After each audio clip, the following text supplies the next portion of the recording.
At 5 in the morning, a frantic knocking dragged me from a dead sleep. I opened my front door and found my 7-year-old niece trembling on the porch, her lips blue from the bitter 27-degree cold. My sister and her husband immediately tried to pin the whole thing on me, claiming I kidnapped her. I did not argue.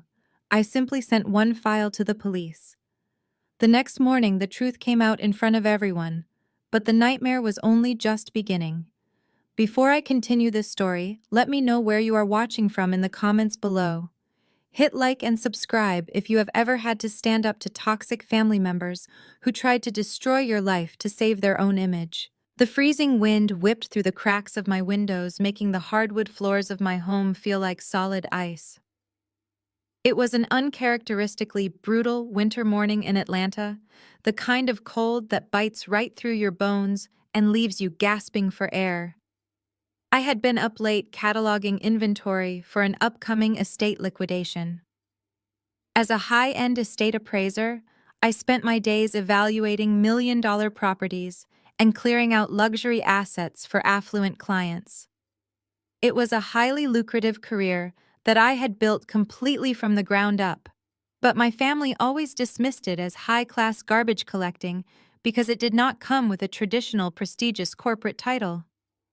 I was finally crawling into bed around 3 in the morning when the sharp, rhythmic banging started at my front door. My very first thought was that it had to be a mistake. Nobody visits at this hour, especially not in sub-zero wind chills. The knocking persisted weaker now, but increasingly desperate. I threw off my heavy comforter, wrapped my thick fleece robe tightly around my shoulders, and hurried down the hallway. The freezing temperature seeped through my thick socks as I rushed forward. I flipped on the porch light and peered through the peephole. My breath caught in my throat. I yanked the heavy wooden door open, and the winter air hit my face like a physical blow. There, standing on my welcome mat in a thin spring jacket and cotton pajama pants, was my 7-year-old niece Layla. She was clutching a small pink backpack to her chest, her tiny shoulders shaking violently. Her lips were a terrifying shade of blue and her skin looked like porcelain, completely devoid of any warmth. "Layla," I gasped, falling to my knees on the freezing concrete. "Auntie Tessa," she whispered, her voice barely a rattle in the wind. "Mommy said to wait here." Before I could process the absolute insanity of those words, Layla closed her eyes. Her knees buckled and she collapsed entirely, her small body going completely limp in my arms. The sheer terror that ripped through me is something I will never forget. I scooped her up, her skin feeling like solid ice against mine, and carried her into the living room. I laid her on the rug, frantically grabbing the heaviest winter blankets I owned to wrap around her shivering form. I pulled out my phone with trembling fingers and dialed emergency services. The dispatcher kept me calm, instructing me to keep her wrapped and closely monitor her breathing while the ambulance rushed to my address. Every single second felt like an eternity. I rubbed her hands, trying to generate any kind of friction, praying to God that she would open her eyes and look at me. The ambulance arrived with lights flashing, tearing through the quiet suburban street.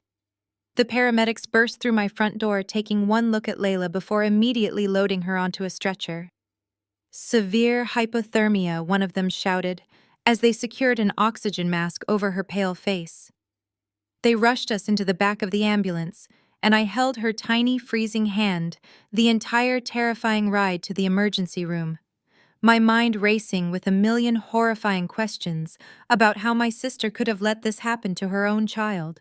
The emergency room at Memorial Hospital was a chaotic blur of bright fluorescent lights, shouting doctors, and the relentless beeping of heart monitors. I stood in the hallway outside Trauma Room 3, shivering in my robe, completely numb as the medical team worked frantically to stabilize Layla's core body temperature. 2 police officers approached me with notepads in hand, their expressions serious and scrutinizing. They needed to understand exactly how a 7-year-old child ended up freezing to death on a porch at 5 in the morning. I was in the middle of giving my statement, my voice still shaking from the adrenaline, when the double doors of the emergency department flew open. My sister Ebony and her husband Trent stormed into the waiting area. Ebony was wearing full designer resort wear, a massive sun hat pushed back on her head, clutching a luxury leather travel bag. She had always been the golden child of our family, the supposedly successful public relations executive who projected a flawless image of black excellence on social media while treating me like a total embarrassment. Trent, my white brother-in-law, marched right up to the police officers, his face red with manufactured rage. "Officer, thank God you are here!" Trent yelled, his voice echoing off the sterile hospital walls. "That woman right there took our daughter." He pointed a manicured finger directly at my face. I stood there utterly bewildered. Trent did not miss a single beat, using the exact kind of calculated microaggressions he always relied on to make me look small and insignificant.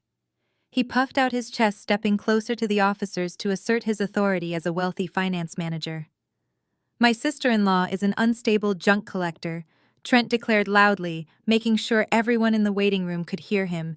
"She makes a living digging through dead people's trash, and she has always been violently jealous of our lifestyle. We were asleep in our home getting ready for a family vacation, and she sneaked into our house and kidnapped Layla. She is obsessed with my daughter because she is completely broke and has no life of her own." Growing up in our household meant constantly competing for affection that was exclusively reserved for Ebony. My parents worshipped her business ventures and her status, treating her like royalty while viewing my independent path as a source of deep shame. I chose a different route, building my wealth quietly and securely, which only made Trent despise me more.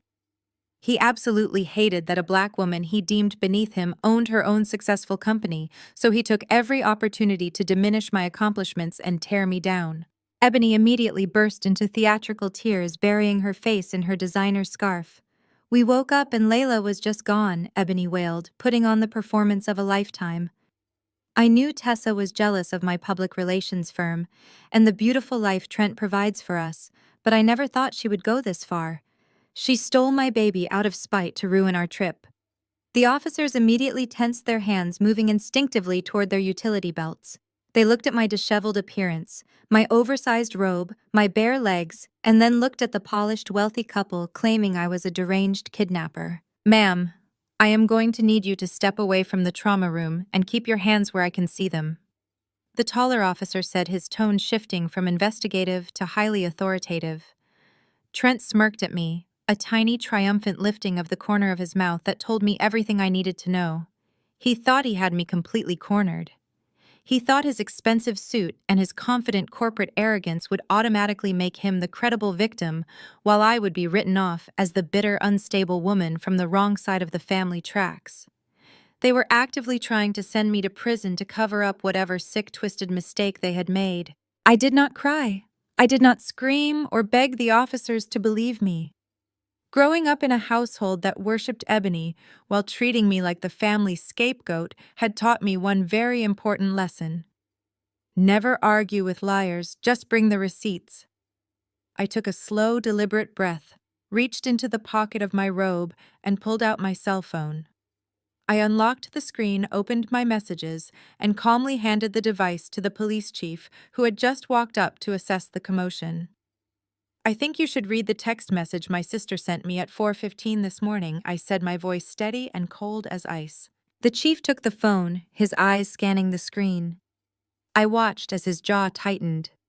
"Trent and I are running late for our flight," he read aloud, his voice carrying clearly down the hospital corridor. "Left Layla on your porch. Open the door for her. She has a coat, she will not freeze to death." The silence that fell over the emergency room was absolute and suffocating. The chief slowly turned his head to look at Ebony and Trent. Trent's smug expression evaporated instantly, replaced by a look of sheer, unadulterated panic. Ebony took a step back, her eyes darting frantically around the room, as the officers who had just been ready to arrest me now moved strategically to block the hospital exit. "That is a fake!" Ebony gasped, her voice shrill and desperate. "My phone was hacked. Someone stole my phone and sent that message to frame us. It is a complete setup." The chief handed my phone back to me and pulled out his radio.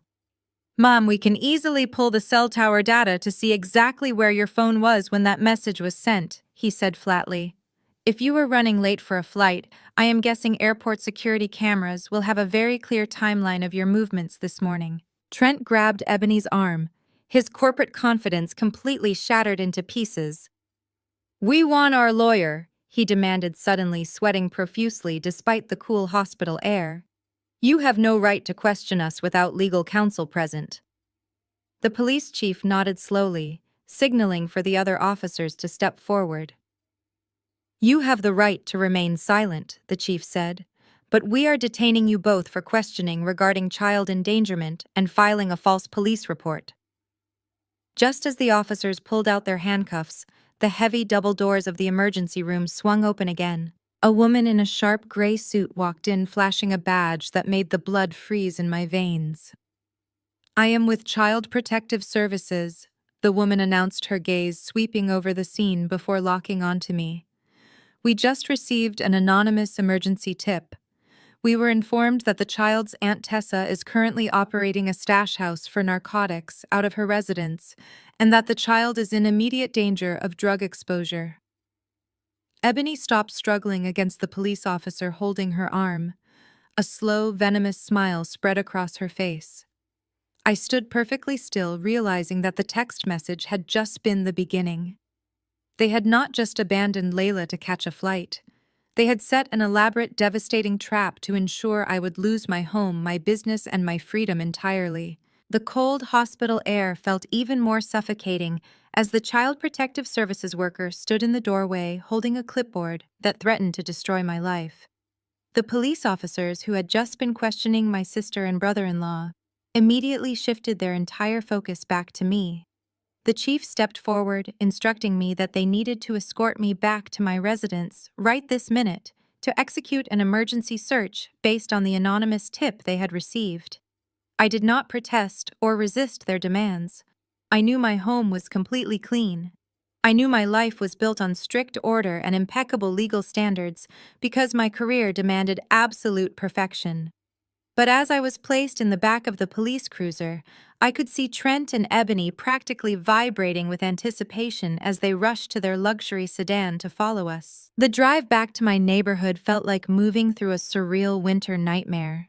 The freezing wind was still howling outside, whipping bare branches against the streetlights, but the chill in my blood had nothing to do with the weather. We pulled up to my property. My home was a beautifully restored craftsman house, sitting on a prime corner lot in one of the most coveted neighborhoods in the city. It was the sanctuary I had paid for with my own hard work and financial discipline. The police officers escorted me to the front porch, and I unlocked the door, allowing them inside. Trent and Ebony pushed their way in, right behind the Child Protective Services worker, tracking wet snow onto my original hardwood floors. Ebony had fresh tears streaming down her face, perfectly performing the role of the distraught mother, while Trent wore a mask of grim and serious concern. The officers began their search in the living room and kitchen, finding nothing but meticulously organized appraisal files and expensive antique furniture I had recently acquired from a high-end estate sale. Then Trent pointed a steady finger toward the hallway. He suggested they check the guest room, claiming that since Layla sometimes stayed there, he wanted to ensure that specific space was completely safe for a child. Two officers walked into the guest room. I stood in the doorway watching them tear through the freshly laundered sheets and open the closet doors. Then one officer lifted the heavy memory foam mattress. Tucked deep between the mattress and the wooden box, spring was a clear plastic bag filled with a substantial amount of white powder. The officer pulled it out, holding it up to the harsh overhead light. The room went completely silent for a fraction of a second before Ebony launched into a spectacular theatrical breakdown.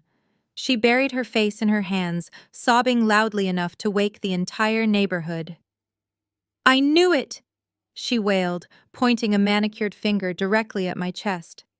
"I told you she was sick in the head. Look at this absolute mess. This is exactly why you dropped out of your master degree program. You are nothing but an addict hiding in this house surrounded by other people's discarded trash. You drag junk into this house and you bring dangerous drugs around my innocent child."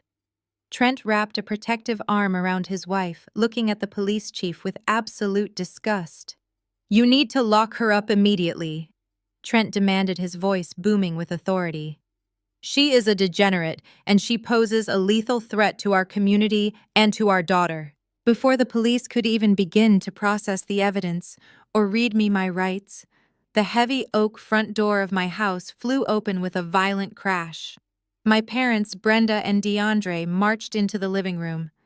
They had clearly received a frantic phone call from Ebony while we were in transit. They marched straight past the police officers, straight past the Child Protective Services worker, and completely ignored the fact that their 7-year-old granddaughter was currently fighting for her life in a hospital bed across town. Brenda stomped right up to me, her face contorted with an ugly familiar rage. Without asking a single question, without a shred of hesitation, my mother raised her hand and slapped me across the face with all the strength she possessed. The sharp crack echoed loudly through the hallway. My head snapped to the side, my cheek burning with immediate fire. "You are a miserable disgrace to this family," Brenda screamed, her voice cracking with pure fury. "You dragged our good name through the absolute mud. I told you to go to law school like a respectable black woman. I told you to get a real corporate job and build a life we could be proud to show off at church. But no, you chose to be a glorified garbage picker selling dead people's old couches. And now look at you. You are going to federal prison for dealing drugs, and you are ruining your sister's pristine public reputation." DeAndre stood right behind her, shaking his head in profound disgust. He looked at the bag of powder the officer was holding and sneered at me, as if I was a stranger off the street. "We gave you every single opportunity in the world to be someone important," he said, his voice dripping with intense condescension. "Your sister built a luxury public relations firm from the ground up. She married a brilliant wealth manager who provides for her every need. She gave us a beautiful, perfect grandchild. And you do this to repay us. You bring narcotics into your home and put that precious little girl in immense danger. You are dead to us, Tessa. You are going to rot in a cell, and we will not spend a single dime of our hard-earned money to bail you out." I slowly turned my face back to look at my parents. My cheek throbbed painfully, and my heart pounded heavily against my ribs, but I did not shed a single tear. I had spent my entire life being measured against Ebony's fake perfection. I had spent decades swallowing their daily insults and their overwhelming undeniable bias. But tonight was profoundly different. Tonight they had crossed a boundary that could never be uncrossed. I looked past my parents and saw Trent smirking in the shadows of the hallway. He really thought he had won the game.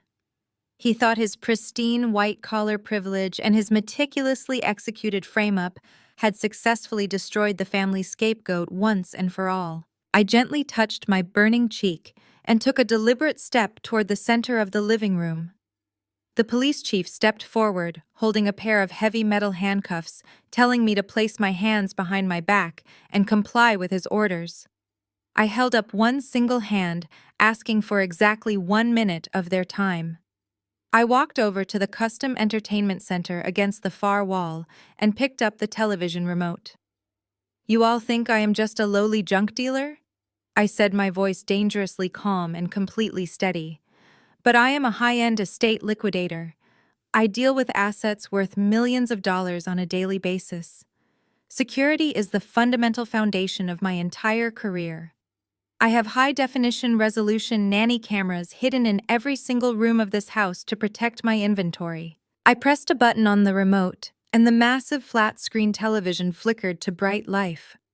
I opened the security application on my phone and mirrored it directly to the big screen. I selected the specific camera feed, labeled Guest Room Air Purifier. The video buffered for a brief second before displaying a crystal-clear night vision recording time-stamped at exactly 2 o'clock this very morning. The entire room, including the police officers and my furious parents, turned to stare blankly at the screen. The video showed the wooden door to the guest room creeping open. A figure stepped into the frame wearing a tailored, dark wool overcoat. It was unmistakably Trent. The camera captured his face perfectly as he looked nervously around the dark room, checking over his shoulder. He reached deep into the pocket of his expensive coat and pulled out the exact same plastic bag of white powder the police had just discovered minutes ago. We all watched in dead, absolute silence as Trent lifted the heavy memory foam mattress with one arm and shoved the bag deep into the center of the bed frame. I turned to look at my mother, who was staring at the screen with her mouth hanging wide open in horror. "You gave Trent the spare key to my house for emergencies last year," I said, staring directly into Brenda's terrified eyes. "I guess framing your own daughter to go to federal prison counts as a valid emergency for this loving family." The tense atmosphere in the living room shattered instantly. The police chief dropped the handcuffs he had been holding for me and spun around on his heels. Two large officers lunged forward and tackled Trent incredibly hard against the hallway drywall.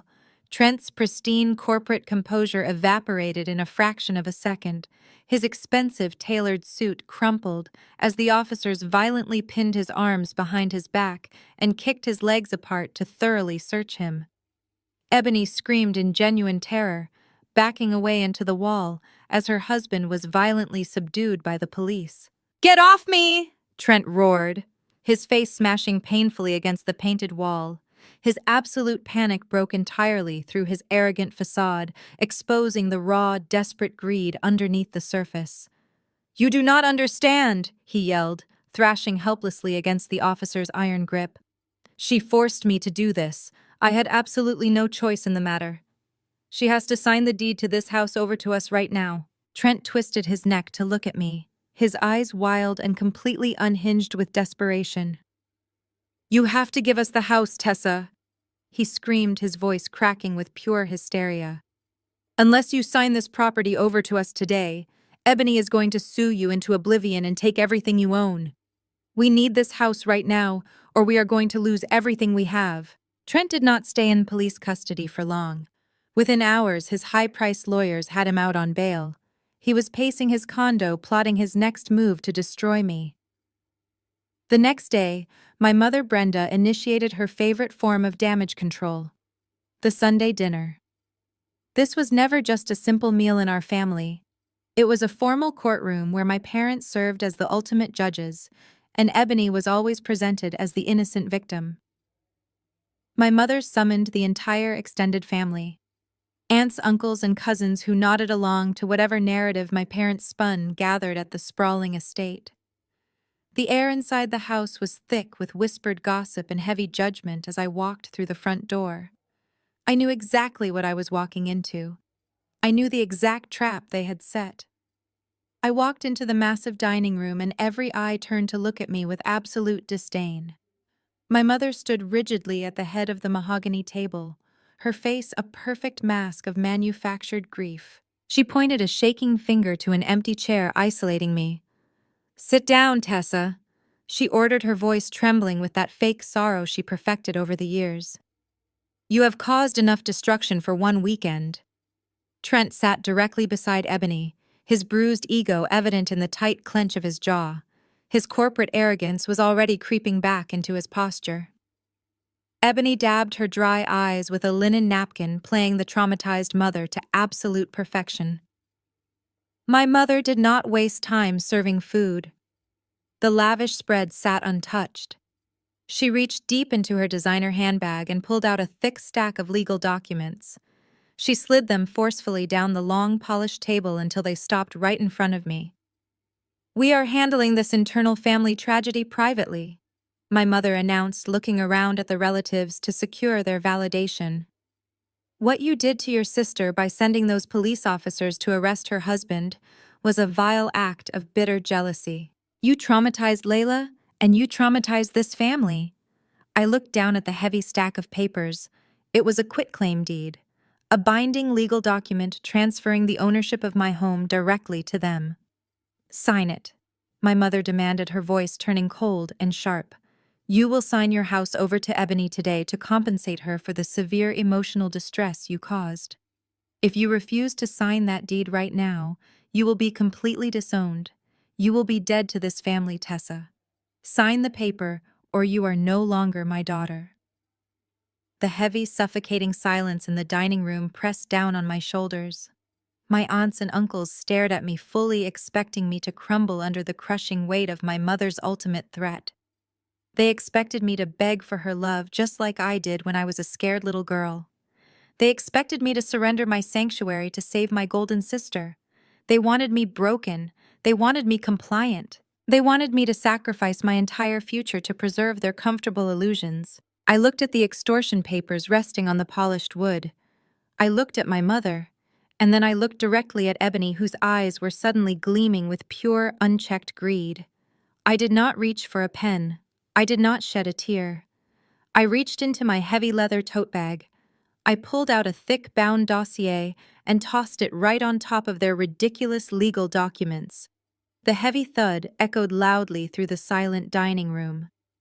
"I do not think you understand what you are asking for," I said, keeping my voice low and steady. "You keep calling my property a run-down shack. You tell everyone in this room that I live in the slums because I am a glorified garbage picker." I tapped the heavy cover of the dossier with my index finger. "That is an official federal appraisal of my property. My rundown shack sits right in the exact center of the newly approved Metropolitan Tech Hub District. The city just rezoned the entire block last month. That property is not a shack. It is prime commercial real estate, currently valued at exactly $2.5 million. A collective gasp rippled through the extended family. My mother stared at me, her eyes wide with genuine shock. Trent shifted violently in his chair, his face draining of all color. "You see, I know exactly why you need my house," I continued, leaning forward and resting my hands flat on the table. "I am an expert liquidator. I know how to read absolute financial ruin from a mile away." I turned my gaze directly to my perfect, flawless sister. "Your luxury public relations firm is completely bankrupt, Ebony. You have not signed a single new client in over 14 months.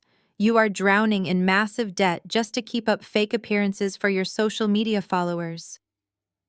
Ebony opened her mouth to speak, but absolutely no sound came out. "And you?" I said, turning my sharp attention to Trent, watching his arrogant posture completely collapse in on itself. "I know you are under active investigation by the Federal Securities and Exchange Commission. You have been actively defrauding your wealthy clients for years, and the major banks are finally calling in your massive loans. You planted those drugs in my house because you were incredibly desperate. You needed me locked away in federal prison so you could quickly seize my assets. You desperately needed my $2.5 million property to cover your massive financial deficit and save yourselves from total undeniable ruin." The silence in the dining room was deafening. The aunts and uncles who had just been harshly judging me were now staring at Ebony and Trent in absolute horror. The golden couple was completely exposed. Their perfect, flawless image was nothing but a hollow, fragile shell built entirely on lies and massive predatory debt. I watched them squirm in their seats, realizing they had severely underestimated the daughter they always treated like trash. I watched them realize they were the actual failures. The immense satisfaction of watching their carefully constructed world burn to ash was undeniable. The exposure of their financial ruin hung heavy in the air. Ebony buried her face deep in her hands, but this time the tears were absolutely real. The sheer humiliation of being exposed in front of the entire extended family was breaking her apart. Trent sat frozen, staring blankly at the polished mahogany table, unable to formulate a single corporate lie to save himself. I gathered my heavy leather bag, preparing to walk out of that toxic house forever.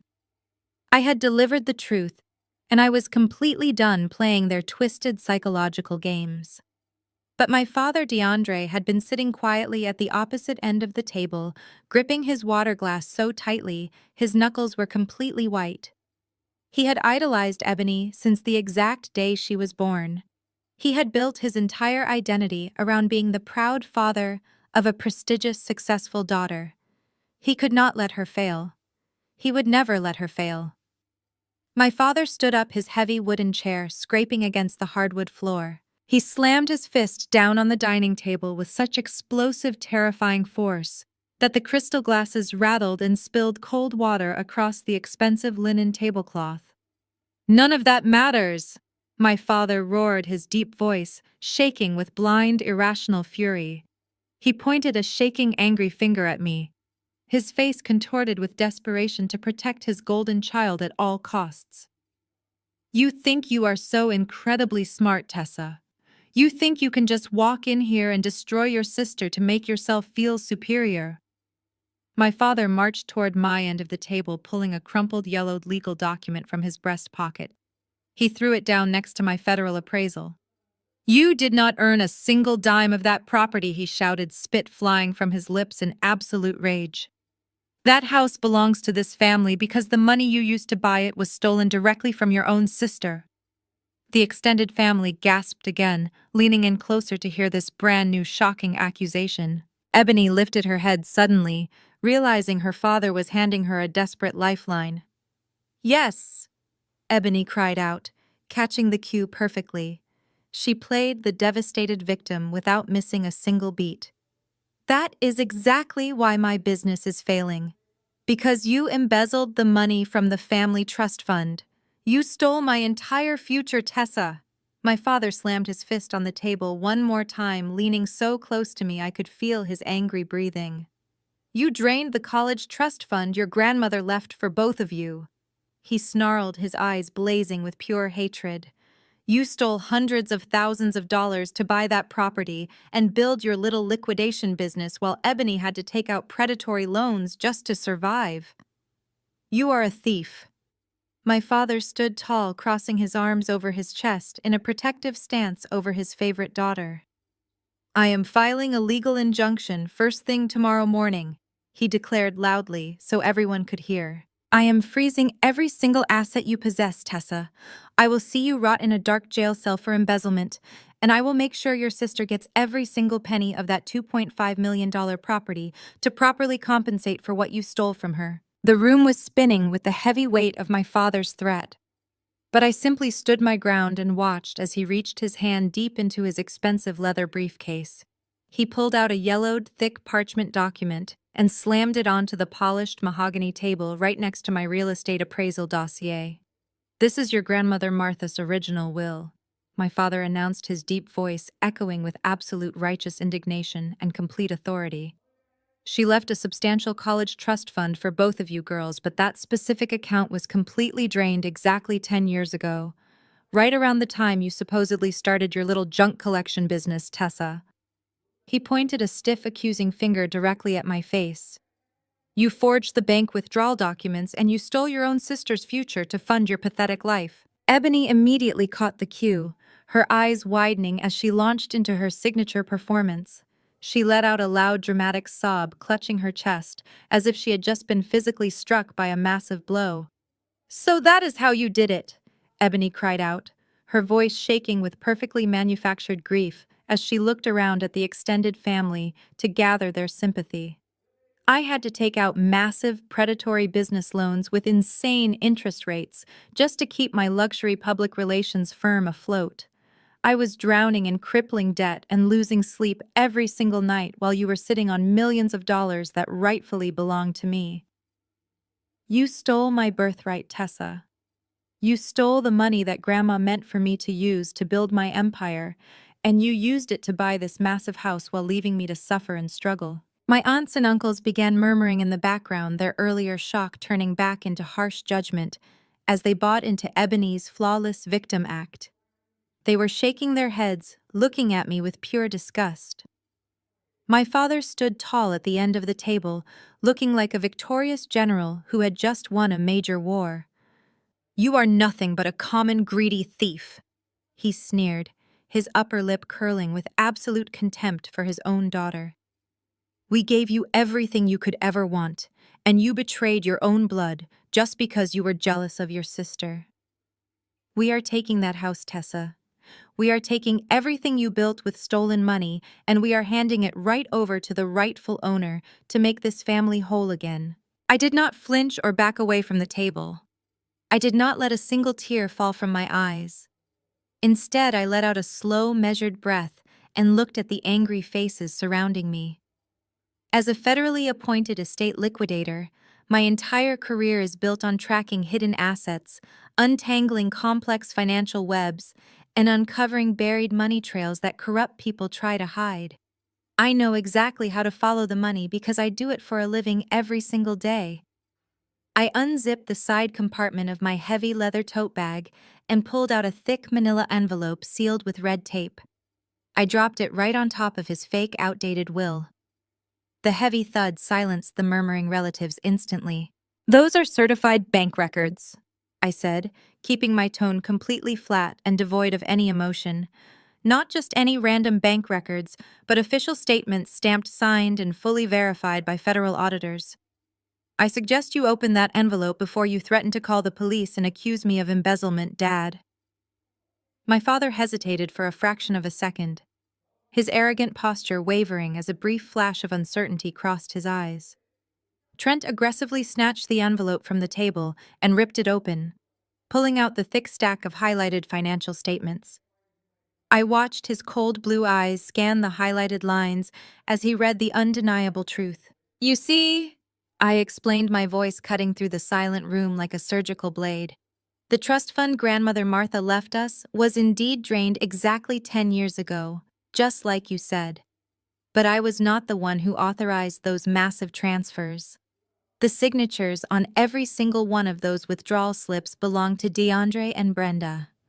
My parents' faces drained of all color, turning an ashen shade of gray. My mother gripped the edge of the dining table, looking like the floor had just dropped out from beneath her feet. "You drained the entire account," I continued, stepping closer to the table and making sure every relative in the room heard me clearly. "You took out every single penny of that trust fund to pay for Ebony's elite private university tuition, her luxury downtown apartment, and that brand new Mercedes-Benz you bought her for graduation, just so you could maintain your fake image of black excellence at your precious country club. You stole my half of the inheritance to blindly fund her lavish lifestyle because she was the golden child, and I was the embarrassment. I had to take out $80,000 in crippling student loans and work 3 grueling jobs just to get my business off the ground. I built my entire company from absolute scratch while you two bankrupted yourselves and robbed your youngest daughter just to keep spoiling a woman who cannot even run a basic public relations firm without running it right into the ground." The collective gasp from the extended family was deafening this time.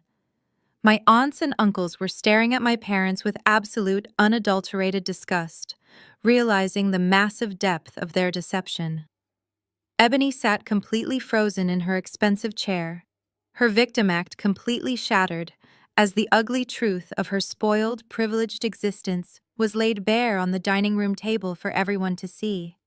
My father opened his mouth to formulate another lie to try and spin the narrative back in his favor, but he was completely speechless, his lies finally catching up to him. That was when Trent decided to step in.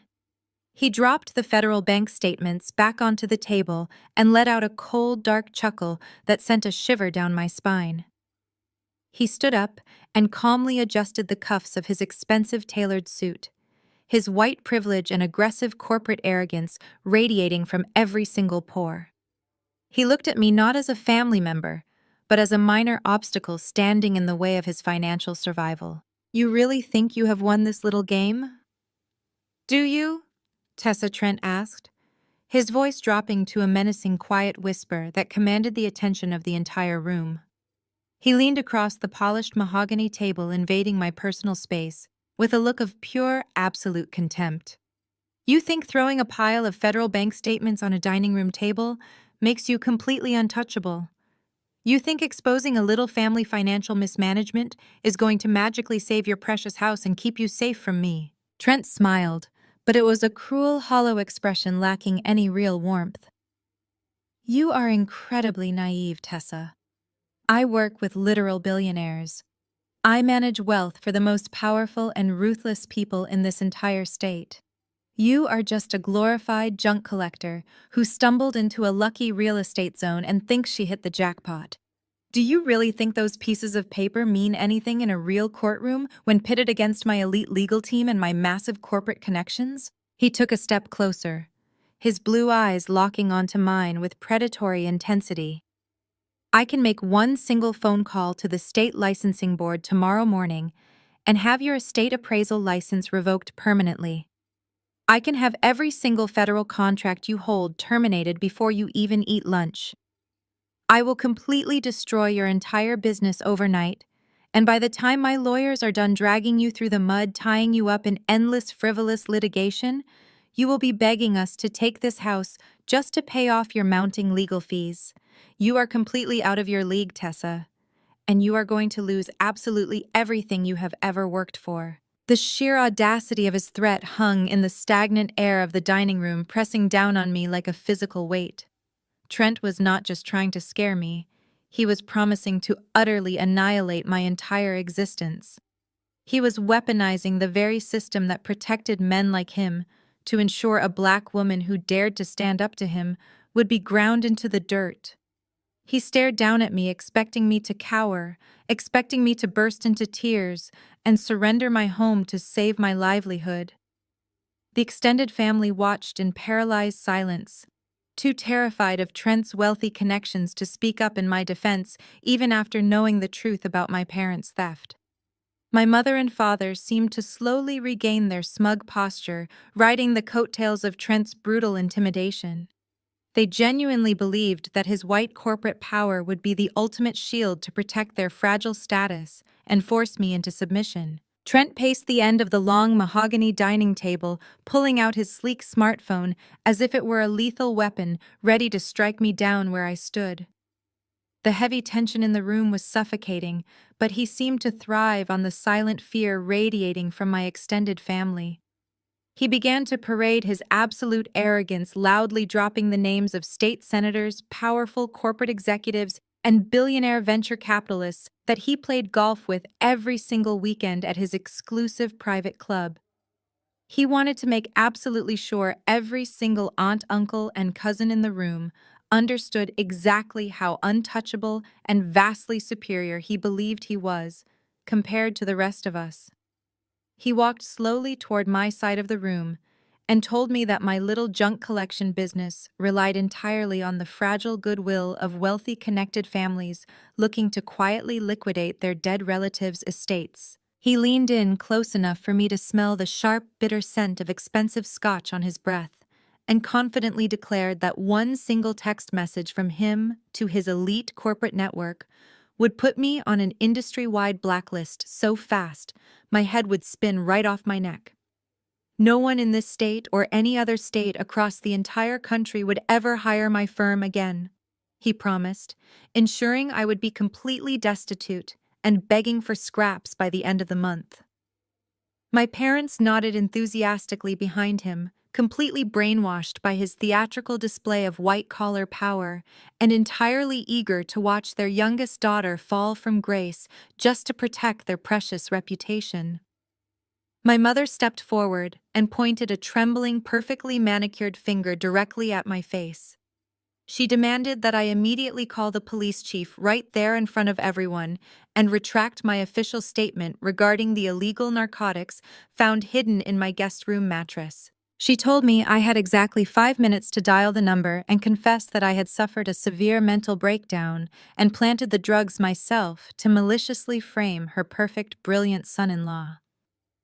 Trent smirked at her blind, pathetic loyalty and pulled a heavy gold pen from his tailored breast pocket, tapping it aggressively against the thick quitclaim deed lying on the table between us. He gave me a final brutal ultimatum right there in front of the entire audience. Sign the property over. Right this second, drop the criminal charges and publicly apologize to Ebony on my knees or face complete financial and professional annihilation. He promised to make my life a waking, endless nightmare, dragging me through the civil courts with countless frivolous lawsuits until I was sleeping on the streets and drowning in legal fees I could never, ever hope to pay off. He swore he would weaponize every single billionaire contact he possessed to make sure the licensing board completely revoked my credentials so I could never work in the estate liquidation industry ever again. The massive threat hung heavy and dark in the room as my aunts and uncles held their collective breath, fully waiting to see if the family scapegoat would finally break under the massive, crushing weight of his corporate intimidation and hand over my $2.5 million home to save my career. I did not tremble under his intense, predatory gaze, and I certainly did not reach for his heavy gold pen to sign my hard-earned life away to a pair of manipulative frauds. Instead, a slow and totally genuine smile spread across my face, completely unnerving him and breaking his arrogant corporate stride in an instant. I reached back into the deep, dark depths of my heavy leather tote bag and pulled out my slim silver laptop, setting it gently on the polished wood table right next to his absurd extortion papers and fake legal threats.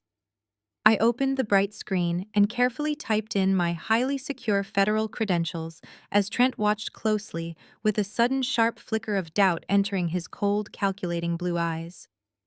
"You really think I just clear out old dusty furniture and sell vintage teacups to wealthy antique collectors?"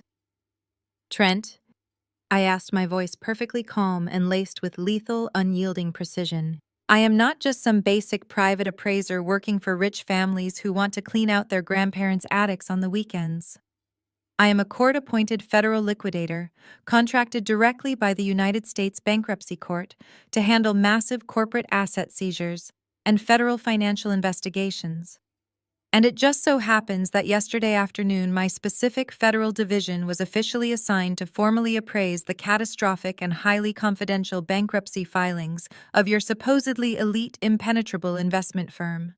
Trent's smug, confident expression violently shattered in a fraction of a second, replaced by a look of sheer, unadulterated terror as all the color rapidly drained from his face, leaving him looking like a ghost in a tailored suit.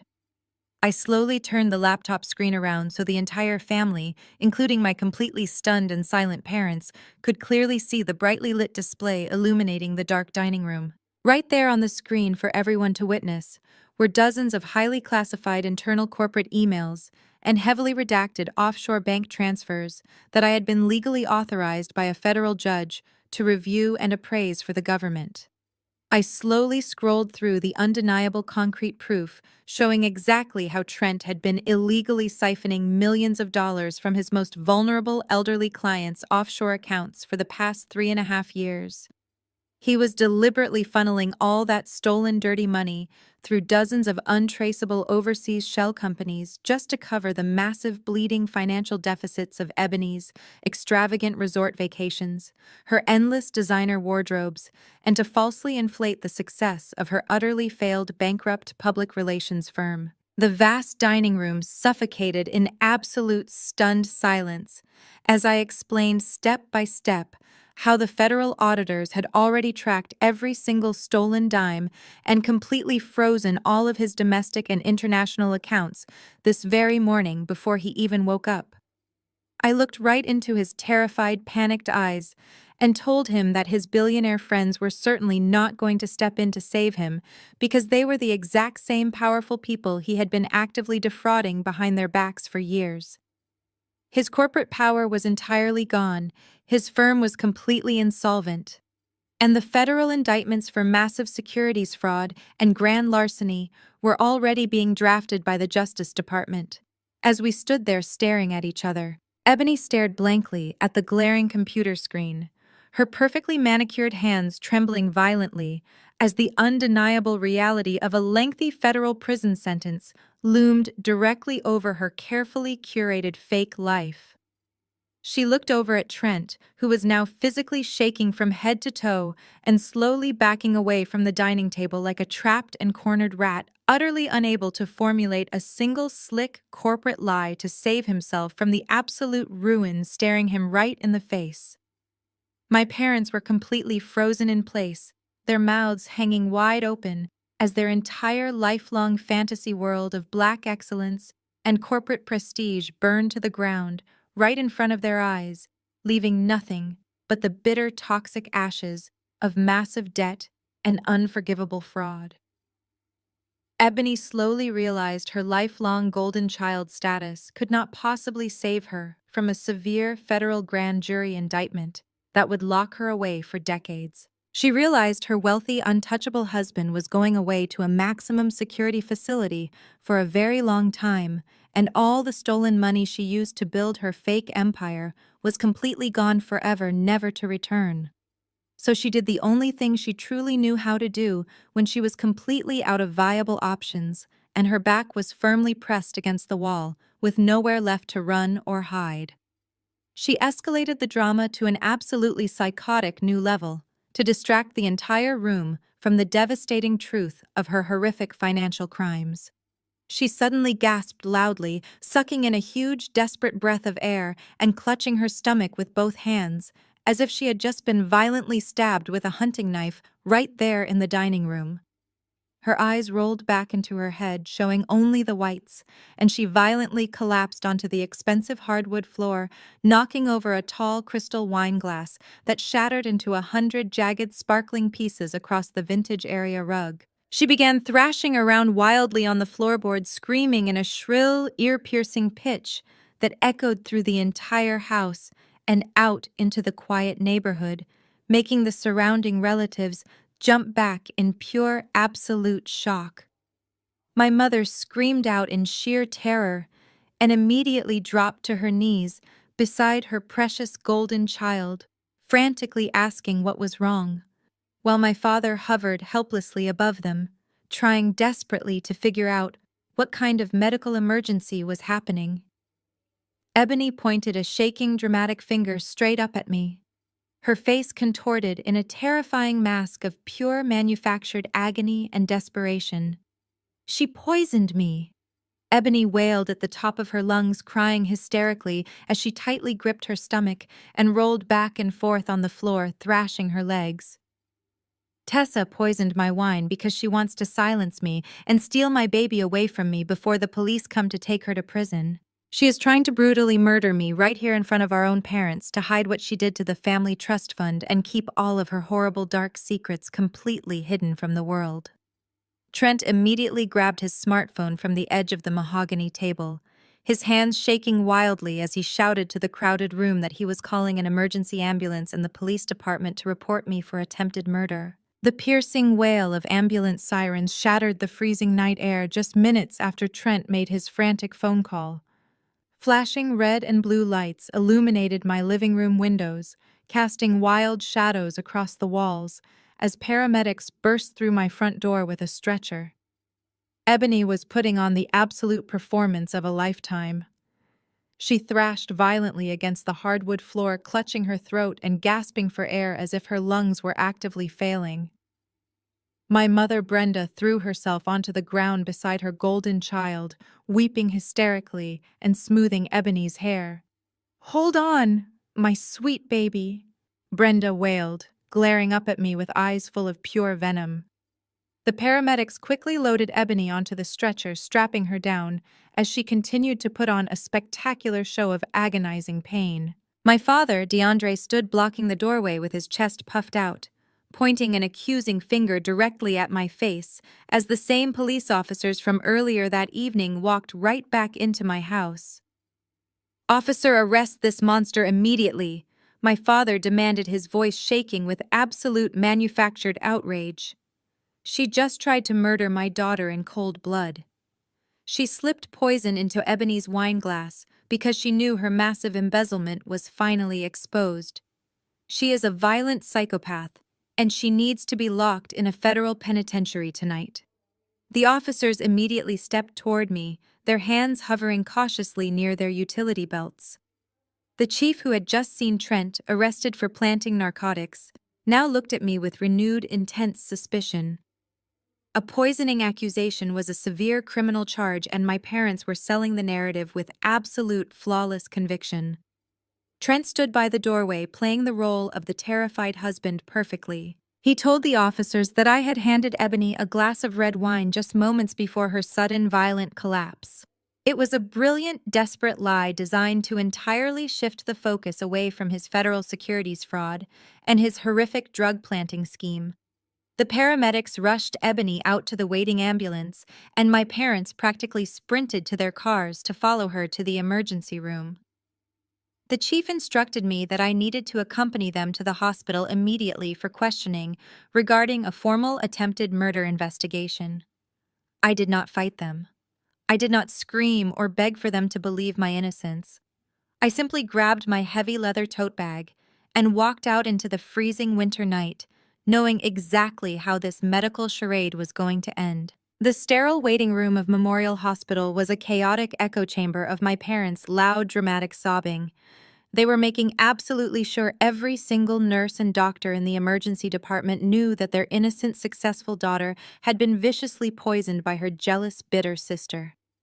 I sat quietly in a plastic chair, flanked by two police officers waiting for the medical team to finish stabilizing the supposed victim.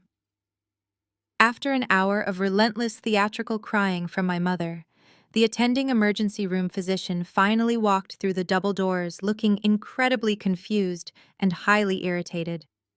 The police chief stepped forward, demanding to know what lethal substance I had supposedly slipped into her drink. I stood up and walked directly over to the chief. I demand that you read her official public toxicology screen right now out loud for everyone to hear, I said, my voice echoing cleanly across the quiet waiting area. The doctor looked at my parents, then looked at the police chief and sighed heavily. Flipping open the medical chart. There is absolutely zero trace of any poison in her system, the doctor announced, his voice dripping with intense professional annoyance. Her stomach is completely clear of any toxins. However, her blood work shows incredibly dangerous off-the-charts levels of unprescribed heavy sedatives and illegal party narcotics. My parents completely froze, their dramatic crying halting in an instant. Ebony did not collapse from poison, I explained, taking another step toward my horrified parents. She collapsed because she has been living a secret double life, heavily abusing prescription sedatives to cope with her massive crushing corporate debts while partying with her elite socialite friends. But that is not even the best part of this ridiculous charade. I reached deep into my tote bag and pulled out a stack of printed flight confirmations. I slammed the boarding passes directly onto the hospital reception desk. You said you were rushing to catch a flight to a family vacation this morning when you abandoned Layla on my freezing porch, I said, turning my gaze directly to Trent, who was standing near the vending machines. But you were not going on a family trip. These are first-class non-refundable tickets to the island of St. Bart's. And the second ticket was never booked under your name, Trent. The police chief leaned over to inspect the printed documents. The second ticket was booked under the name of Marcus Sterling, a notoriously wealthy billionaire real estate mogul.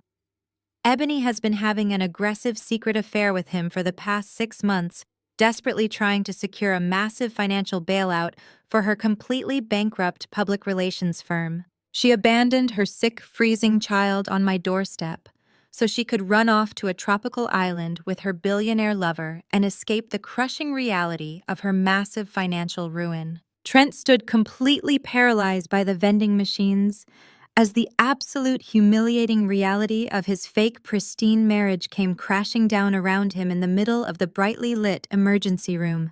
His jaw practically hit the linoleum floor.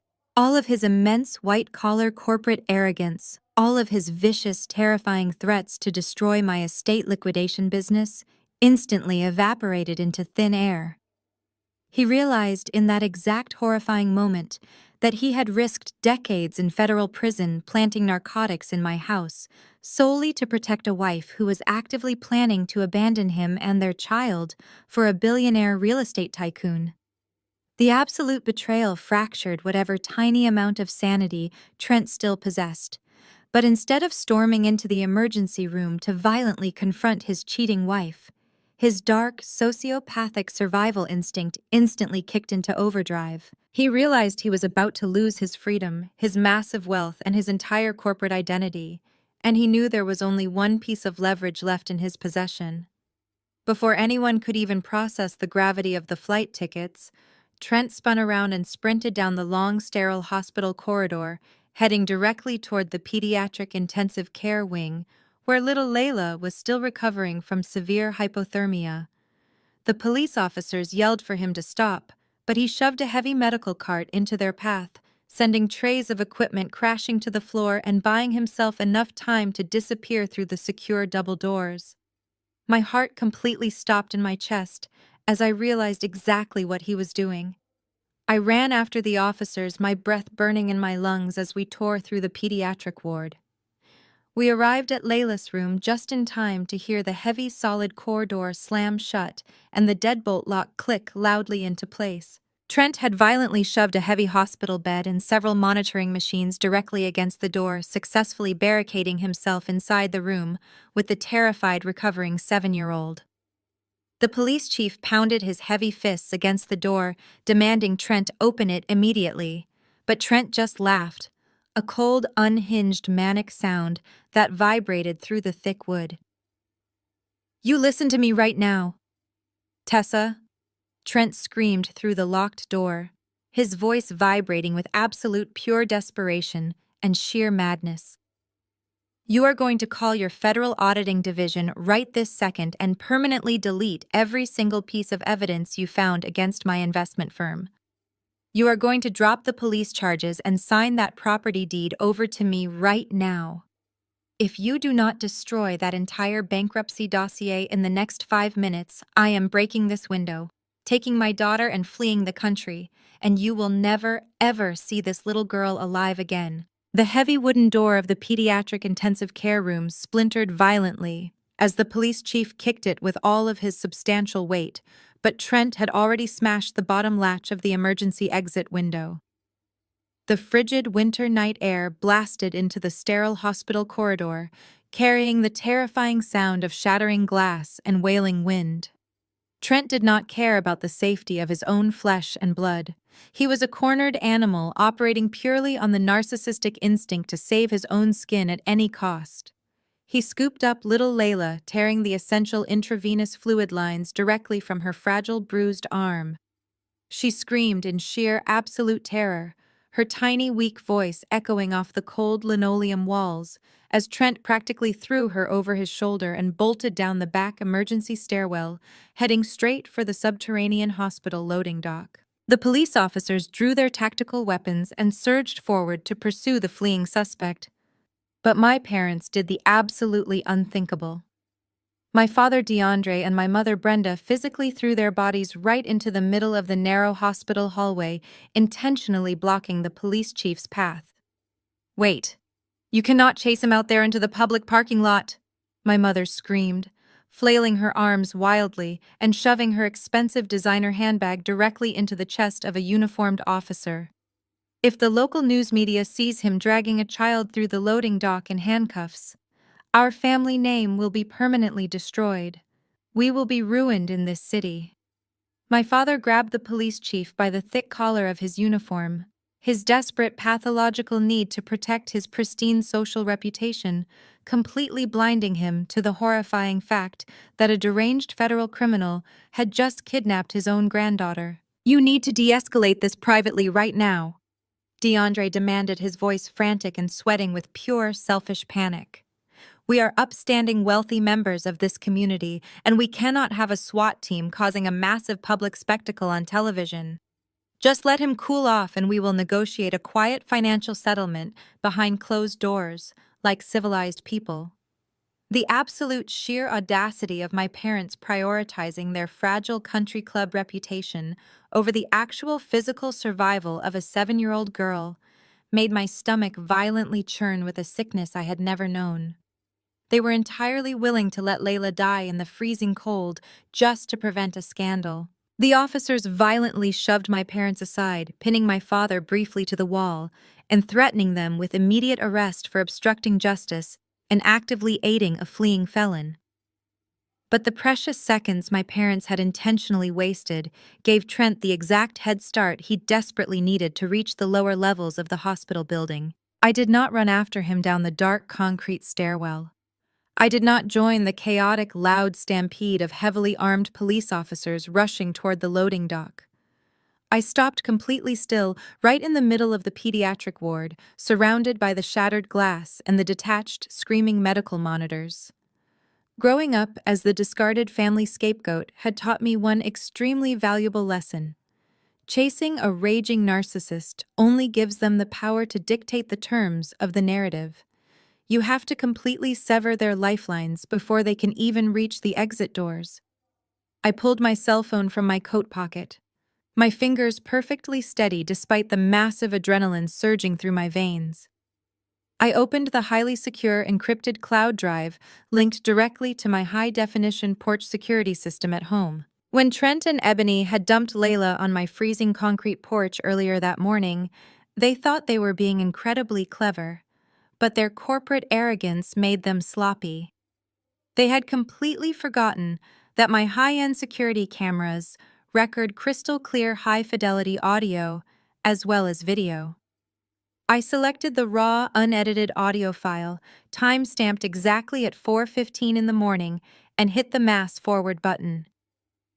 I did not just send it to the police chief who was currently sprinting down the stairs. I opened my email application and selected the entire contact list for my parents' prestigious megachurch, including the senior pastor, the board of elders, the choir director, and the massive list of wealthy congregation donors they spent every single Sunday trying to impress. I pressed play on my device, turning the volume all the way up to maximum capacity so the raw audio echoed down the entire hospital corridor for my horrified parents to hear clearly. The digital recording started with the harsh sound of freezing wind whipping across the porch, followed immediately by Trent's arrogant corporate voice coming through with terrifying absolute clarity. "Just leave the brat here so she catches pneumonia," Trent said in the recording, his voice dripping with sinister calculation. "She does not need a heavy coat. The colder she gets, the better this works for us." Ebony immediately replied in the recording, her voice completely devoid of any maternal instinct or human warmth. "Are you sure this will work, Trent? What if Tessa actually opens the door and ruins everything?" Trent laughed, a dark, evil sound that made the blood freeze in my veins. "It does not matter if she opens the door. We will sue Tessa for criminal negligence, claiming she locked our child out in the cold on purpose. We will completely drain her entire estate liquidation business, and then we will claim the massive multi-million-dollar life insurance policy we just took out on Layla last week. It is the absolute perfect crime, baby." My parents stood frozen against the hospital wall, the blood completely draining from their faces as they heard their perfect, flawless daughter and their brilliant, wealthy son-in-law actively conspiring to murder their own child for a desperate insurance payout. Their entire world completely collapsed in 10 seconds of audio. The deafening sound of heavy tactical boots swarming the subterranean loading dock vibrated violently through the floorboards beneath our feet. The police chief had instantly received the audio file on his phone as he ran and had immediately radioed the SWAT team that was already heavily stationed around the hospital perimeter. Trent never even made it to his getaway vehicle. As he burst through the heavy metal service doors into the freezing concrete parking garage, a dozen red laser sights immediately locked directly onto his chest. Heavily armored SWAT officers swarmed him from behind the concrete structural pillars, moving with lethal precision. They ripped crying Layla from his desperate grip before he could even register what was happening to him. Trent completely collapsed onto the freezing wet pavement, sobbing uncontrollably and begging pathetically for mercy, as they slammed the heavy iron cuffs around his wrists. The officers loudly read him his rights for attempted murder, child endangerment, and massive federal insurance fraud echoing off the concrete walls. Little Layla was immediately rushed back upstairs by the paramedics wrapped in warm thermal foil blankets and surrounded by a dedicated team of pediatric trauma specialists who looked at me and promised she was going to make a full and complete recovery. The horrifying nightmare with Trent was finally permanently over, and he was going away for the rest of his natural life. But the absolute chaotic madness of my family was never that simple to extinguish. While the entire hospital security team was completely focused on physically securing Trent in the parking garage, and my parents were absolutely paralyzed by the horrifying audio recording playing on an endless loop. Upstairs, Ebony had made her final, incredibly desperate move. She had realized perfectly well that her dramatic medical charade in the emergency room was no longer going to save her from a federal prison sentence now that the raw audio was out. The exact moment she heard the police radios crackle with the loud order to arrest Trent for attempted murder, she quietly slipped out of her hospital bed, completely abandoning her fake poisoning performance. She crept down the secondary emergency hallway, moving like a ghost, and saw my heavy leather tote bag sitting unattended on the reception counter where I had dropped it during the initial panicked chase. Ebony reached her greedy fingers into my bag, closing around my personal car keys. By the time I walked back down to the main lobby to gather my things, the automatic glass doors were sliding shut, and the bright red taillights of my personal vehicle were speeding recklessly out of the hospital parking lot. Ebony was gone, tearing off into the freezing, pitch-black winter night, absolutely determined to orchestrate one final, massive, desperate spin to control the narrative before the authorities could lock her away forever. The stolen tires of my personal vehicle screeched violently against the icy winter pavement as Ebony tore through the freezing night, driving recklessly toward the one single place she believed could still save her completely shattered reputation. Tonight was the highly anticipated annual anniversary gala at our family's massive megachurch. It was the absolute pinnacle event for the Black elite society in our entire city, bringing together powerful politicians, wealthy surgeons, corporate executives, and influential community leaders who were all gathered in their absolute finest evening wear to network and celebrate their shared status. The grand sanctuary was a marvel of modern architecture, brightly illuminated with towering crystal chandeliers and filled with the soft, elegant sound of a live string quartet playing in the background, while waiters passed around expensive appetizers. Ebony abandoned my car haphazardly on the manicured front lawn, tearing through the freshly laid landscaping, and burst through the heavy grand oak doors, just as the senior pastor was delivering his keynote address to the wealthy, attentive congregation. She was putting on the most desperate and spectacular performance of her entire manipulative life, knowing that this was her absolute last chance to survive the nightmare she had created. She literally shoved her way down the long carpeted center aisle, pushing past bewildered ushers and stunned deacons who tried to intercept her. Her clothes were deliberately torn at the seams, and her hair was perfectly disheveled to maximize the dramatic visual effect of a vulnerable, terrified woman on the run from a monster. The entire congregation gasped in pure collective shock as she scrambled up the polished marble steps to the pulpit and aggressively snatched the microphone right out of the senior pastor's hands. Tears streamed heavily down her face as she launched into a hysterical sobbing monologue that echoed powerfully through the state-of-the-art sound system, filling every corner of the massive building. She wailed to the captive audience that she was a terrified domestic abuse survivor, frantically fleeing for her life after escaping a living nightmare. She painted a horrifying fake picture claiming that her deeply disturbed and violently jealous sister Tessa had just tried to fatally poison her wine and then attempted to brutally kidnap her innocent sick child from the hospital ward. She begged the church elders for immediate physical sanctuary and massive prayers, portraying herself as the ultimate tragic victim of my supposed mental breakdown. She knew exactly how to play the religious crowd, manipulating their deep faith and their long-standing admiration for her fake perfect life. Ebony knew that if she could just convince the senior pastor and the church elders that she was a victim, they would mobilize their massive legal defense fund to protect her from the authorities. She clutched the wooden podium with trembling hands, pouring every single ounce of her narcissistic energy into the weeping performance, ensuring that her tears looked entirely authentic to the wealthy doctors and politicians sitting in the front rows. My parents, who had just arrived through a side entrance, rushed toward the front of the sanctuary, nodding along with her insane story and trying to gather sympathy from the wealthy donors sitting in the front pews. Ebony looked out over the sea of horrified faces, genuinely believing she had successfully spun the narrative and secured an impenetrable wall of public support against the terrifying legal reality chasing her down. But before the shocked murmurs of the elite congregation could even begin to settle into righteous outrage, the heavy grand oak doors at the back of the sanctuary swung open again with a loud, deafening thud that silenced the entire room. I walked slowly and deliberately down the center aisle, looking completely calm and entirely devoid of any fear or hesitation. I was heavily flanked by the police chief and a dozen uniformed detectives marching in perfect synchronized formation right down the middle of the church. And right beside them, looking utterly pathetic and completely broken, was Trent. He was already wearing heavy iron shackles around his wrists and ankles, his expensive tailored suit replaced by the stark, undeniable reality of his federal custody.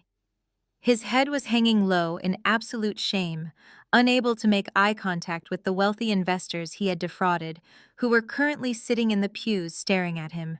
The collective gasp from the hundreds of elite community members literally sucked all the oxygen out of the massive room. The people who had spent years idolizing Trent and Ebony's fake, flawless perfection were now staring in absolute stunned silence at the undeniable truth marching right toward the holy altar. The head detective did not hesitate or slow his confident pace for a single second. He walked straight up the marble steps, holding a thick, heavy stack of federal warrants, and forcefully commandeered the secondary microphone from the podium right next to where Ebony was standing. His deep, authoritative voice boomed across the silent sanctuary, completely drowning out Ebony's pathetic fake sobbing and cutting through her web of lies like a sharp blade. He read the official list of criminal charges directly into the sound system, ensuring every single prominent member of the community heard every single word of her actual crimes. He announced the federal indictments for massive corporate wire fraud, grand larceny, the severe reckless endangerment of a minor, and the intentional falsification of police evidence to frame an innocent woman. The officers moved swiftly surrounding Ebony, where she stood entirely frozen at the pulpit, unable to comprehend that her final desperate plan had completely failed. They forcefully grabbed her arms, spinning her around with absolute professional precision and completely ignoring her frantic protests. The cold, heavy metal handcuffs clicked loudly and definitively onto her wrists, the sharp, metallic sound echoing sharply through the quiet church for everyone to hear. The grand illusion of her untouchable, wealthy existence shattered into a million irreparable pieces right there on the sacred altar in front of God and everyone she wanted to impress. The absolute scale of her deception was finally laid bare under the bright lights of the holy sanctuary, stripping away every single lie she had ever told. My parents stood paralyzed by the choir section, their mouths hanging open as the detectives tightly secured the heavy iron chains around their flawless golden child. They could not even bring themselves to step forward and intervene because the overwhelming evidence being read aloud over the speakers was absolutely undeniable. The congregation members who had just been ready to offer her their endless prayers and unconditional financial support were now dropping their champagne glasses and covering their mouths in pure, unadulterated horror, witnessing the golden child of the community being legally restrained like a common violent criminal. The pastor stepped back in complete disbelief as the detectives read Ebony her Miranda rights right in front of the massive gold cross illuminating the sanctuary. The cold, harsh bite of the steel tight around her wrists finally snapped Ebony out of her delusional fantasy world and brought her crashing back to reality. She completely lost her mind, thrashing wildly against the firm, unyielding grip of the arresting officers and screaming like a cornered wild animal who realized there was no escape. Her perfectly crafted victim persona vanished instantly, replaced by sheer toxic panic and aggressive unhinged entitlement. She strained her neck, looking out into the front pews, and screamed across the massive room directly at my mother and father, who were standing frozen in shock near the choir section. "Bail me out!" Ebony shrieked, her voice cracking with absolute frantic desperation as the officers began to physically drag her down the polished marble steps of the altar. "Call our elite lawyers right this second and bail me out right now. Use your retirement accounts to get me out of these chains immediately." Drain every single penny of your life savings if you have to, but do not let them put me in the back of that dirty police cruiser." My mother Brenda instantly went into full-blown panic mode, absolutely terrified of watching her precious golden child being hauled out of the church in front of all her wealthy socialite friends and the entire church board. She frantically dug into her expensive designer purse, pulling out her smartphone with violently shaking hands, determined to fix the situation just like she always did. I watched my mother desperately open her premium banking application right there in the middle of the crowded, silent sanctuary, fully intending to wire whatever exorbitant amount of money the bail bondsman would demand for Ebony's immediate release. She needed to save her daughter and salvage their completely ruined social standing before the local news cameras arrived outside the church doors to broadcast their downfall to the entire city. A heavy, suffocating silence fell over the entire room as the congregation watched Brenda frantically tapping the glowing screen of her phone, praying for a miracle. The tense silence held for 3 agonizing seconds before my mother let out a blood-curdling, horrifying shriek that literally shook the massive stained glass windows above us. The sound was so full of raw, devastating agony and pure terror that several people in the front row physically flinched backward, knocking over a row of expensive floral arrangements. Her phone slipped from her trembling fingers and clattered loudly onto the hard marble floor, sliding right to my feet. She collapsed to her knees, clutching her chest and gasping for air as she realized the absolute terrifying truth of her existence. The glowing screen of her phone clearly displayed her massive premium retirement account that was supposed to secure their wealthy future, but the available balance was exactly 0. Trent had completely and secretly drained my parents' entire lifelong savings months ago to keep his fraudulent, sinking corporate empire from collapsing, leaving them absolutely destitute, entirely penniless and utterly ruined without them even knowing it, until this exact devastating moment. My father DeAndre fell to the floor beside her, his hands shaking violently as he picked up the dropped smartphone to see the empty bank account for himself. The brutal realization that they had sacrificed their youngest daughter and participated in a massive criminal conspiracy just to protect a son-in-law who had robbed them completely blind finally shattered their arrogant minds. They were going to lose their expensive cars, their massive suburban mansion, and their precious country club memberships by the end of the week. The chaotic scene inside the massive sanctuary dissolved into an absolute unhinged frenzy as the paramedics finally arrived to treat my mother, who was still hyperventilating on the polished marble floor. The police officers forcefully dragged a kicking and screaming Ebony through the heavy oak doors, her expensive designer gown ripping along the carpet, while the entire wealthy megachurch congregation watched their perfect golden idol completely fall from grace. The reality of my parents' financial ruin was so incredibly sudden and absolute that it completely broke my father's mind right there in front of the holy altar.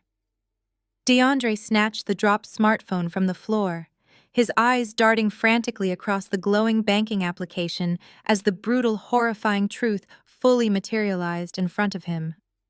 Trent had not just drained their premium retirement accounts to cover up his massive corporate embezzlement and fund Ebony's fake luxury lifestyle. He had actively forged both of their signatures 3 months ago to take out a massive predatory second mortgage on their sprawling suburban mansion. He had sucked every single penny of equity out of their pristine estate just to quietly pay off the federal investigators he knew were closing in on him long before I officially exposed his crimes. The urgent bank notifications flashing across the cracked screen of my mother's phone clearly stated that their massive luxury home was entering immediate active foreclosure by the end of this very week. My parents had spent their entire lives treating me like worthless trash to aggressively protect their precious country club image, and now that exact image was completely eradicated in front of their most judgmental peers. They had absolutely no retirement savings, no emergency funds, no hidden safety nets, and the bank was coming to seize the very roof over their heads. The brutal, stinging irony was that they had blindly enabled and worshipped the exact same monster, who ultimately stripped them of every single thing they valued in this world. They were forced to stagger out of the church in utter disgrace, completely penniless, and utterly terrified, as the lead detectives ordered them to come down to the downtown police precinct to give their official statements regarding the attempted kidnapping of little Layla. The drive to the station must have felt like a funeral march for their destroyed egos, as the local news helicopters were already circling the church parking lot, broadcasting their monumental downfall to the entire city. The harsh fluorescent lights of the downtown police precinct buzzed overhead, creating a cold, sterile atmosphere that perfectly matched the bleak reality of the situation. I was sitting quietly in one of the private consultation rooms, drinking a cheap cup of vending machine coffee, after finishing my final official statement regarding Trent's psychotic attempted escape from the hospital. The heavy metal door slowly creaked open, and my parents shuffled into the small room, looking like two completely hollowed-out shells of their former arrogant selves. Their expensive church clothes were wrinkled and torn, and their faces were deeply stained with tears of absolute sheer terror. The moment my mother laid eyes on me, her knees literally buckled, and she collapsed directly onto the scuffed linoleum floor right at my feet. My father instantly followed, dropping to his knees beside her, completely abandoning decades of his toxic, suffocating pride and aggressive dominance.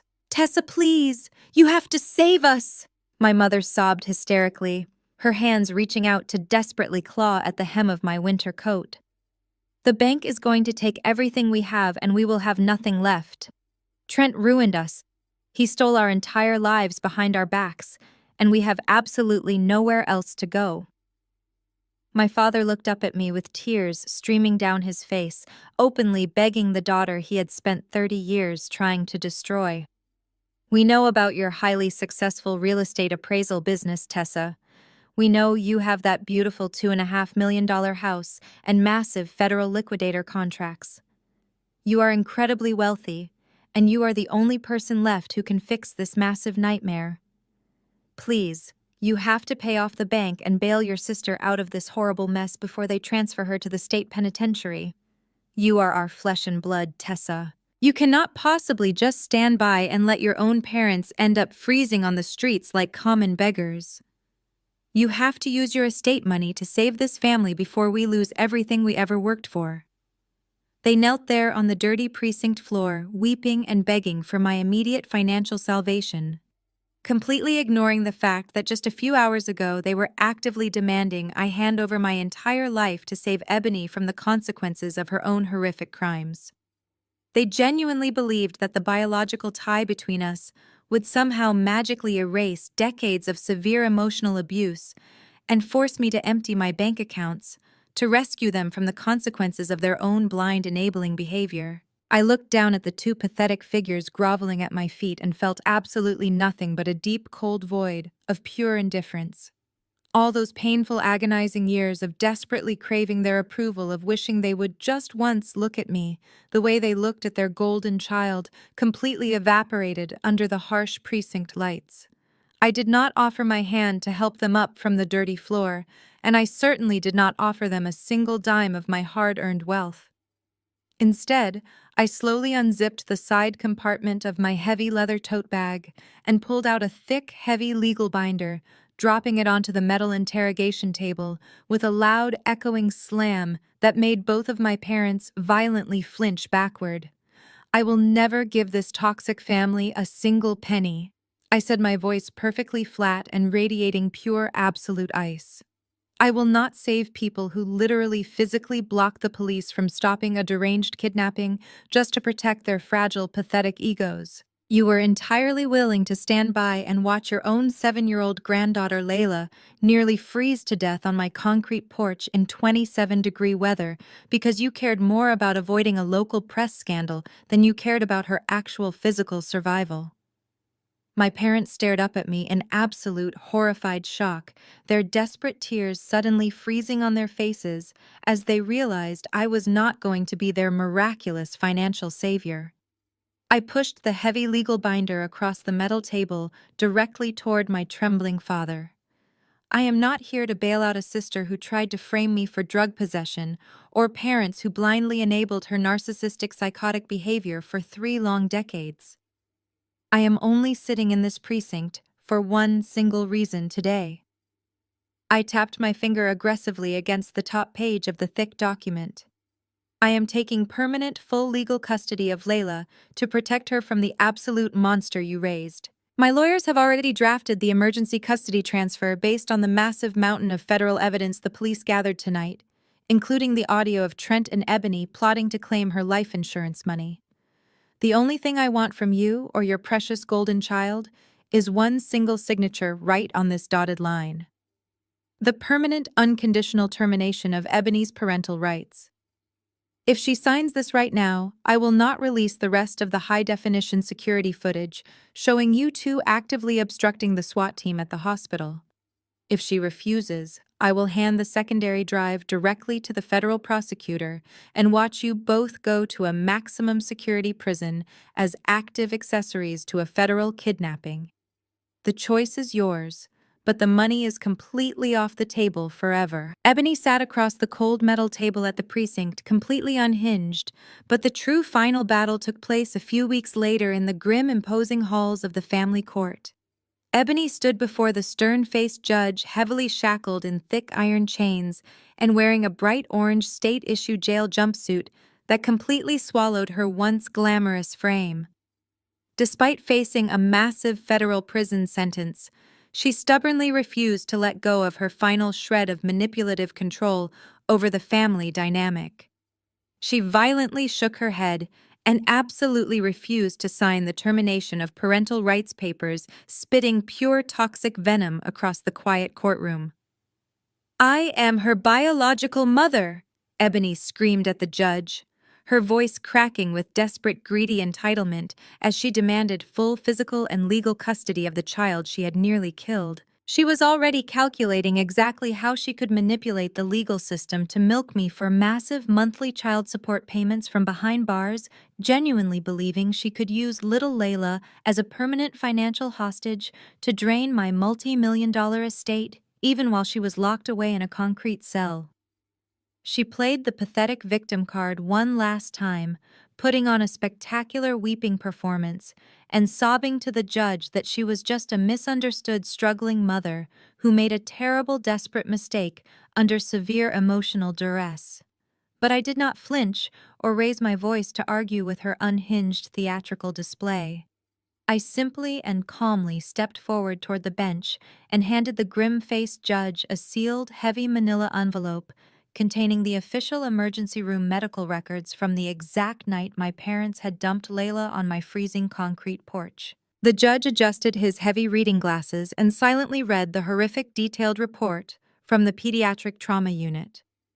The room held its collective breath as his eyes scanned the undeniable medical evidence, confirming that Ebony's intentional severe neglect and deliberate exposure had caused documented early-stage frostbite on Layla's fragile tiny toes and fingers. The indisputable medical evidence proved beyond any shadow of a doubt that Ebony had purposefully and sadistically tried to let her own sick daughter freeze to death in the winter night just to collect a fraudulent life insurance payout and frame me for negligence. The entire courtroom fell absolutely dead silent as the judge slowly lowered the thick stack of papers, his face flushing with pure, unrestrained judicial rage. He looked down from the high wooden bench at Ebony, who was suddenly shrinking back into her heavy chains, realizing her lies had completely failed. Without a single second of hesitation, the judge slammed his heavy wooden gavel down and delivered the final devastating blow.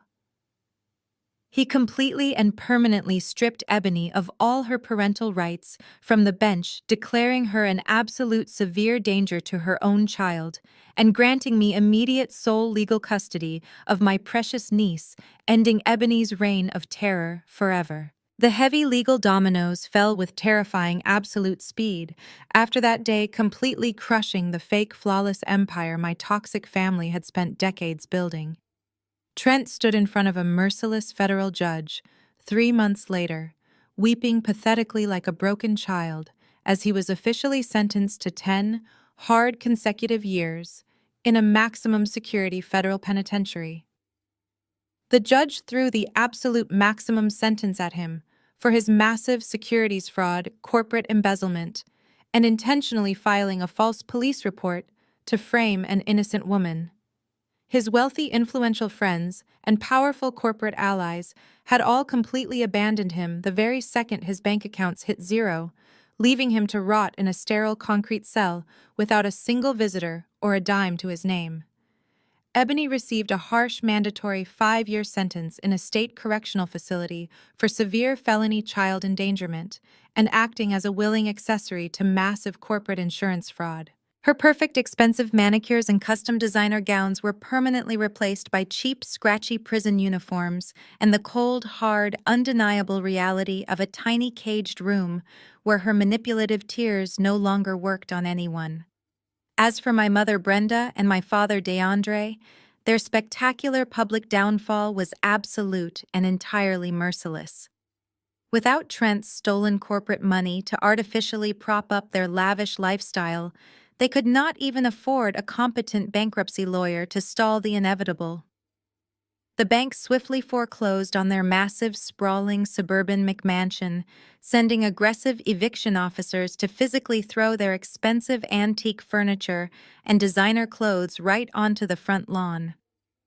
The same wealthy neighbors they had spent decades trying to impress drove by slowly in their luxury cars, staring in pure disgusted judgment at the pathetic pile of belongings sitting in the dirt. My parents were aggressively shunned by the entire Black elite community, permanently exiled from their prestigious megachurch by the very elders they used to host for dinner, and permanently banned from the exclusive country club they had worshipped for 30 years.